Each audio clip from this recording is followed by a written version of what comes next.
Hey mga kabayan, so andito nga tayo sa Kamsa 75. So 575 real po, yan ang tawag dito. So ang dami natin pagpipilian dito pang pasalubong or yung mga gamit sa bahay. So ayan, marami talaga pumupunta rito para mamili, lalo na yung mga kabayan. So marami kami nakitang kabayan dito. Kaso lang hindi namin mabidyohan yung iba kasi nga marami kasi dito yung mga bawal kasi ipakita yung mga mukha nila. So hindi po talaga pwede mag-video talaga ng maayos, panakaw-nakaw lang. Kasi syempre nag-iingat din tayo po, respeto na lang din, no? Yan po mga tsinelas, halos lahat po yan ang mura lang po kung sa pera nila. So ayoko na lang po i-compute sa pera natin. So ayan, kung sa mga gusto pong bumili ng pasalubong, so marami po talaga dito sa 575 real. So ayun, pera nga lang yung kailangan natin. Wala tayong gaanong malaking pera para makabili ng pasalubong at syempre puno na rin yung maleta ko na para lalagyan. So ayun, hindi nga kami sinamahan ni nanay. Nasa loob lang siya ng sasakyan, dalawa lang kami ni Rose ang pumasok dyan sa 575.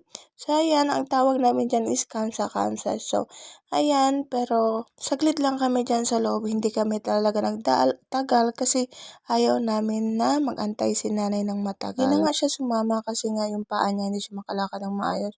So ang dami talaga dito, sobrang ganda mamili, pero ayun na nga, hindi natin yan pwede dalhin lahat dahil kulang tayo sa budget. Maganda po talaga dito, maraming pagpipilian kasi syempre pupunta rin kami ni nanay sa ibang lugar, sa mall, ay mahal po talaga. So dito is makakatipid kayo kung may pera po talaga kayo na pangpasalubong or yung panggamit sa bahay. Ayun nga, akala ko dati pag nag-abroad dadami yung pera ko, magiging maayos na yung buhay namin, na may provide ko na lahat ng pangangailangan namin. So ayun, kahit na alam natin may sahurin tayo na buwan-buwan is kinukulang pa rin tayo kasi nga marami tayong obligasyon, mas lalo na ngayon ay pamahal na ng pamahal sa Pilipinas. So karamihan po talaga sa amin dito ay hindi talaga nakakaipon dahil sa dami ng responsibilidad sa Pilipinas. Syempre unahin natin yung responsibilidad natin kaysa yung unahin natin yung luho natin sa sarili natin. Madalas pag nanay na tayo, hindi na natin iniisip gaano yung sarili natin, kundi para sa mga anak na talaga. So ayan, na-experience ko rin talaga yan sa buhay ko na simula nung nagkaanak ako, mas inuuna ko na yung pangailangan ng anak ko. Hindi talaga magdali maging nanay, lalo na may pangarap ka sa buhay. Lahat titiisin mo, lahat kakayanin. Walang imposible pag gusto mo talaga na may pangarap ka sa buhay. Bawal magreklamo, bawal magsabi na hindi ko to kaya, pero pipilitin kakayanin dahil alam natin na may mga obligasyon na tayo sa buhay. Mga kabataan dyan, nakikinig sa video kong ito, ay naway mag-aral kayo ng mabuti, magtrabaho ng maayos para balang araw hindi mahihirapan yung mga anak nyo. Napakahirap maging single mom, napakahirap maging mag-isa ka lang bumubuhay sa mga anak mo. So bago kayo magpamilya, planuhin nyo ng maayos. Huwag landi-landi sa may crush-crush lang. So huwag kayo maniwala basta-basta dahil hindi po nasusukat ang pamagmamahal sa kahirapan. So kailangan talaga sa panahon ngayon ay pipili po talaga tayo ng taong pakikisamahan natin. Sa dami kong naranasan sa buhay, siguro hindi ko lang naranasan yung malulong sa bisyo, makulong, at magiging mayaman. So, ang dami ko ng karanasan sa age of 31, pero lahat kakayanin dahil may awa ang Diyos. Lagi natin tandaan, nandyan po ang Diyos na lagi tayong gabayan. Huwag tayo mawala ng pag-asa kung may pangarap tayo sa buhay. Kung yung iba nga, di ba, hirap na hirap pero patuloy pa rin nagsusumikap.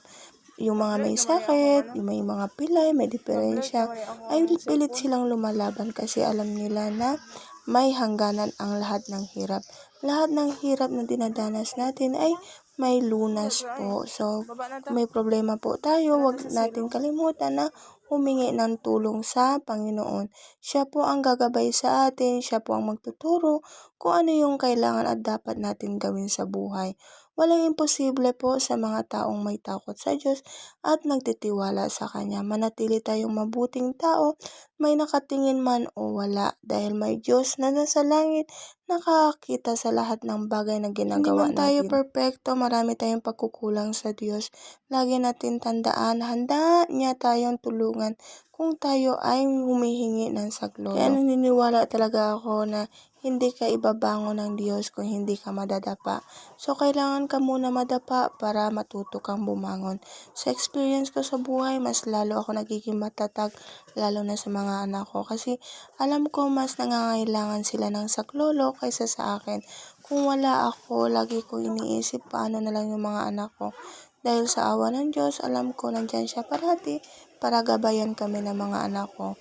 So, lagi natin tandaan, manatili tayo maglingkod sa Diyos na kahit nasa pinakamahirap na sitwasyon tayo. Huwag natin iwanan yung pananampalataya natin. Sa'yo, maniwala lang tayo, nandyan siya parati. Sa'yo, nandito nga kami sa labas, inaantay namin yung driver. So, hindi na lumabas si nanay kasi nga hirap na talaga siyang kumilos. So, ayan, may gasoline station pala dito na Petrol, hindi ko na alam kung ano yung pangalan. At may United Pharmacy din pala sila dito. So hanggang dito na lang po ang video ito.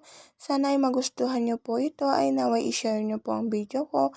Follow nyo na rin po. At yun, salamat po sa Diyos. Thank you for watching. See ya po sa next video. Ingatan po nawa tayo palagi ng Panginoon.